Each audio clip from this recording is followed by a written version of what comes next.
Welcome to Healthy Hormone Chats. I'm Cassandra. I'm a natural nutrition clinical practitioner and hormone health expert. I help active women in their 30s with painful periods inside my program, the Period Makeover Method. Today, I want to talk about one of the main causes of painful periods and period problems, excess inflammation in the body. Excess inflammation can be caused by our lifestyle habits as well as our diets. The top inflammatory foods are certain foods that many people can't tolerate, including wheat and gluten, dairy products, sugar, alcohol, and vegetable oils.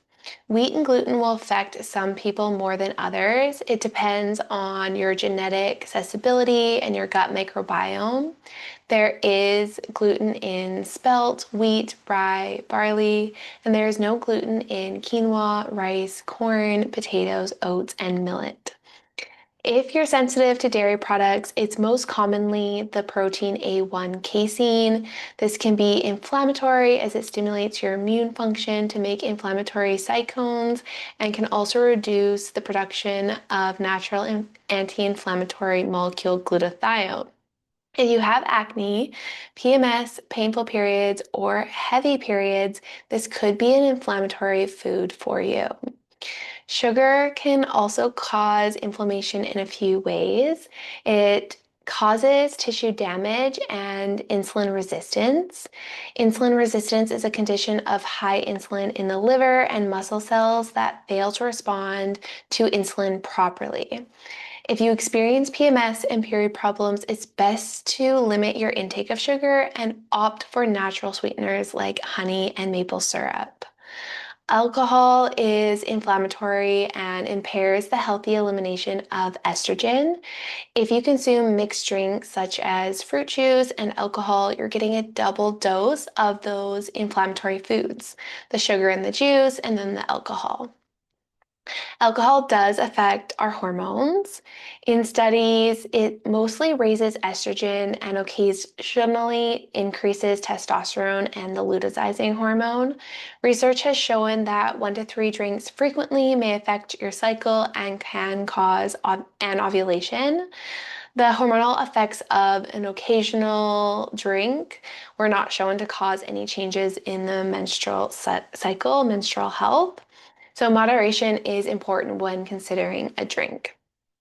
Vegetable oils like soy, corn, canola, and cottonseed oils are inflammatory as they're all processed and hydrogenated, which means they contain a toxic metabolic called trans fat.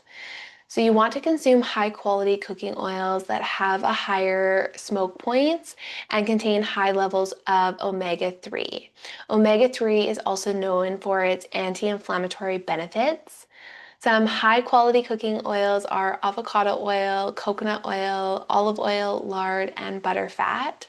You want to eliminate the vegetable oils that include canola oil, sunflower seed oil, safflower seed oil, corn oil, and cottonseed oil.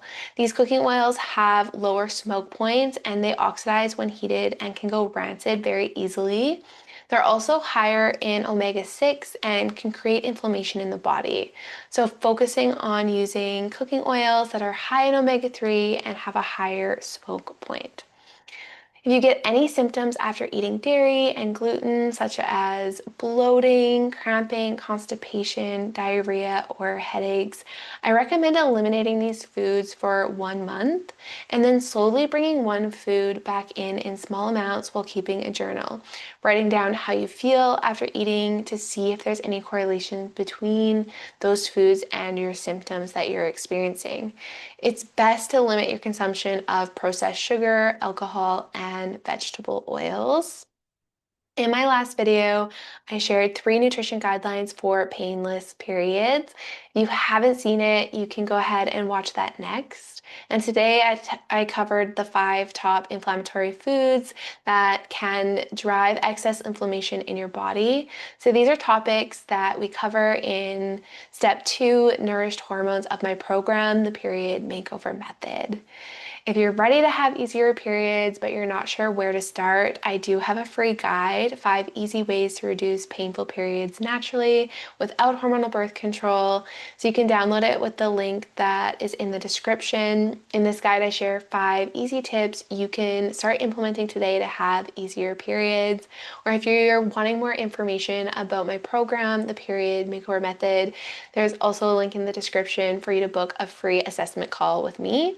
So if you have any questions about anything I talked about today or about your hormonal health, feel free to comment below, or you can even send me a message on Instagram. And thanks for watching, and I'll see you in my next video.